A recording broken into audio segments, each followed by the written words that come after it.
वक्रतुंड महाकाय सूर्यकोटि समप्रभ निर्विघ्नं कुरु मे देव सर्वकार्येषु सर्वदा। बोलो गजानन जी महाराज की जय हो। आज आपको सुना रही हूँ लक्ष्य की तैयारी। एक बार दो दोस्त थे जिनका नाम रमन और दिनेश था। वे दोनों बहुत अच्छे दोस्त थे। स्कूल टाइम से ही उन दोनों में दोस्ती थी। दोनों के घर भी पास पास ही थे, जिससे वे दोनों आपस में बहुत समय बिताते थे। दोनों एक साथ पढ़ते थे, एक साथ खेलते थे, यहाँ तक कि कभी कभी शाम का खाना भी एक ही साथ खाते थे। लेकिन दोनों के काम करने के तरीके में काफ़ी अंतर था। दिनेश अपने काम को बहुत जल्दी करता था और ये कोशिश करता था कि वह सबसे पहले काम को ख़त्म कर दें, यानी कि वह बहुत जल्दबाजी में रहता था। और रमन अपने काम को भले ही धीमी गति से करता, लेकिन वह सोच समझकर हर एक पॉइंट को ध्यान में रख कर करता था, जिससे बाद में उसके किए कार्य में कोई दिक्कत ना हो। दिनेश अक्सर अपने काम में गलती कर बैठता था, लेकिन रमन हमेशा ही काम में ज़्यादा समय लेता, लेकिन एकदम परफेक्ट रिजल्ट देता था। एक बार रमन और दिनेश दोनों सुबह की मॉर्निंग वॉक पर चल दिए और चलते चलते दोनों में बातों बातों में बहस होने लगी। मैं तुझसे तेज़ दौड़ सकता हूँ। अब दोनों दोस्तों में बातों बातों में शर्त लग गई कि आज देख ही लेते हैं कौन ज़्यादा तेज़ दौड़ सकता है।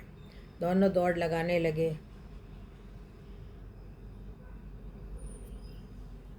कुछ दूर दौड़ने के बाद रमन रुक जाता है और अपने जूतों में कुछ देखने लगता है।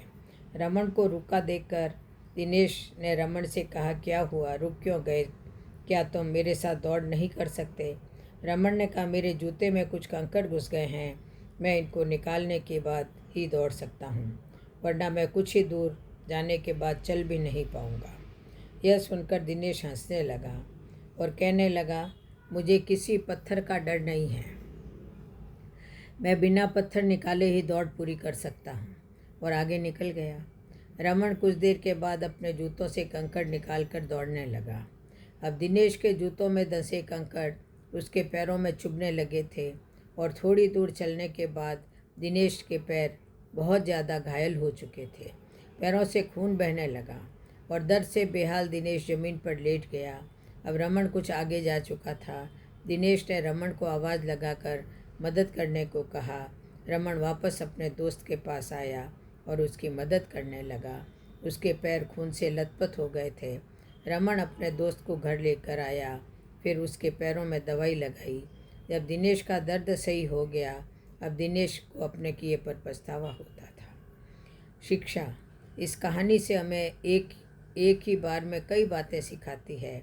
एक कि हम अपनी समस्याओं को बड़ी होने से पहले ही ख़त्म कर देना चाहिए, जैसे रमन ने अपने जूतों से कंकड़ पहले ही समय रहते निकाल दिए थे। उसी प्रकार हमारी अनेक समस्याएं, जो कोई बीमारी हो सकती, कोई रिश्तों में गलतफहमी हो सकती है, या कोई और भी समस्या हो, उसे तभी ख़त्म कर देना चाहिए जब समस्या छोटी हो, क्योंकि जब समस्या देखते देखते बड़ी हो जाती है तो फिर उसे सही करना मुश्किल हो जाता है।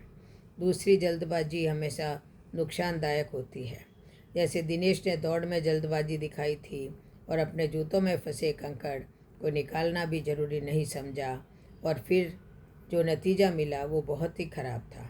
उसी तरह किसी भी कार्य को करने में जल्दबाजी नहीं करनी चाहिए, बल्कि उसे सही ढंग से करने पर ज़्यादा जोर देना चाहिए, जिससे कार्य एक ही बार में सही तरीके से हो सके। तीसरी बात ये कि हमें सिर्फ सफलता को ही टारगेट लेकर चलते हैं, लेकिन हमें अपनी सफलता के लिए सभी पहलुओं में कार्य करना चाहिए। जैसे दिनेश का लक्ष्य सिर्फ रेस को जीतना था, लेकिन उसने ये नहीं सोचा कि मुझे रेस जीताने के लिए अपने जूते और पैर का सही होना भी ज़रूरी है।